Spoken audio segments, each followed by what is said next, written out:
अभी इसी साल जून या जुलाई में एक किताब रिलीज हुई, द पैलेस्टाइन लेबोरेटरी, यानी फलस्तीन की तजर्बागाह। इस किताब को लिखा है एंथनी लोवेनस्टाइन ने। ये एक यहूदी सहाफी हैं जिनका ताल्लुक ऑस्ट्रेलिया से है। उन्होंने कई साल गजा पर रिपोर्टिंग भी की है।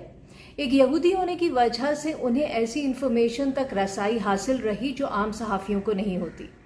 इस किताब को पढ़ने से पहले मैं भी सोचती थी कि 75 साल हो गए, फलस्तीन का मसला हल क्यों नहीं होता, 2 स्टेट सोल्यूशन पर बात आगे क्यों नहीं बढ़ती, मकबूजा इलाकों में हर रोज फलस्तीनियों की टारगेट किलिंग क्यों की जाती है, हर 2-4 साल बाद इसराइल किसी न किसी बहाने गजा पट्टी पर हमले क्यों करता है, हर हमले में हजारों निहत्थे बेगुनाह फलस्तीनी शहीद होते हैं और दुनिया खामोश तमाशाई बनी रहती है। इसराइल के पास दुनिया की सबसे जदीद फौज है। अमेरिका उसकी मदद करने को हर वक्त एक टांग पर खड़ा रहता है, तो फिर वो गजा पट्टी पर फुल कब्जा करके क्यों उसे इसराइल का हिस्सा नहीं बनाता। दुनिया तो फलस्तीनी नस्लकुशी पर वैसे भी कुछ नहीं कर रही, गजा पट्टी को इसराइल में शामिल करने पर भी कुछ नहीं करेगी। तो ऐसा क्या है कि इसराइल गजा पट्टी से ना कब्जा खत्म करना चाहता है, ना उसे इसराइल में शामिल करना चाहता है, बल्कि इस छोटी सी पट्टी को मुकम्मल घेरे में लेकर इसे ओपन एयर कॉन्सेंट्रेशन कैंप बना रखा है उसने। वजह जानेंगे तो आपके भी रोंगटे खड़े हो जाएंगे। गजा पट्टी और मगरबी किनारे पर कब्जा ही इसराइली ताकत की असल वजह है। इसराइल एक बहुत छोटा सा मुल्क है, लेकिन 75 साल तक बड़े बड़े अरब मुल्कों के सामने डटे रहने और फलस्तीनियों को कंट्रोल करने के लिए इसराइल ने जो टेक्नोलॉजीज, तरीके और हथियार इजाद किए हैं, जैसे जासूसी के आलात, फेशियल रिकग्निशन सॉफ्टवेयर, ड्रोन्स, जंगी आलात और असलहा, यही इसराइल की सबसे बड़ी एक्सपोर्ट है।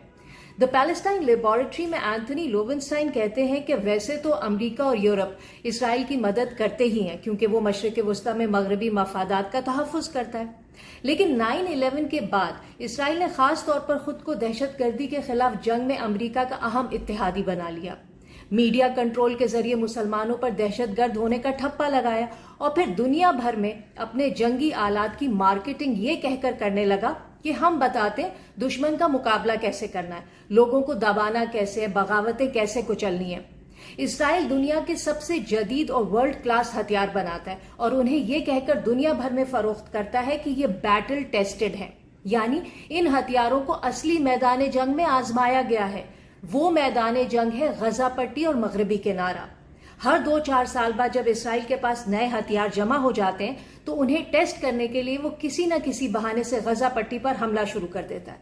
हमास को भी ऐसे ही मौके के लिए रखा है, जब जरूरत पड़ती है हमास 2-4 रॉकेट मार देता है और इसराइल इसी बहाने हमला कर देता है।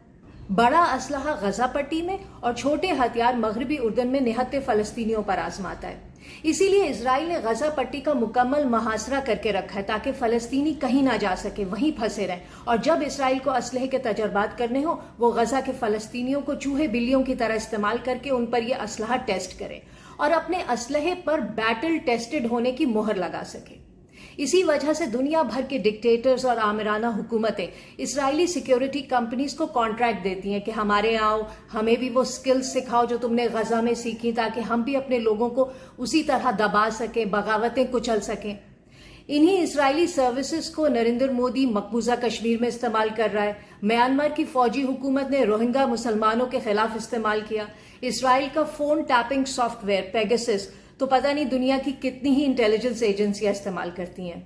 बहरहाल यही फलस्तीनी तजर्बागाह इसराइल का स्पेशल सेलिंग पॉइंट है। इतनी सफाकी है कि एक इसराइली डिफेंस कंपनी ने तो अपनी प्रमोशनल वीडियो में गजा पट्टी पर किए गए असल ड्रोन हमले की फुटेज इस्तेमाल की, जिसमें बच्चे और सिविलियन शहीद हुए थे।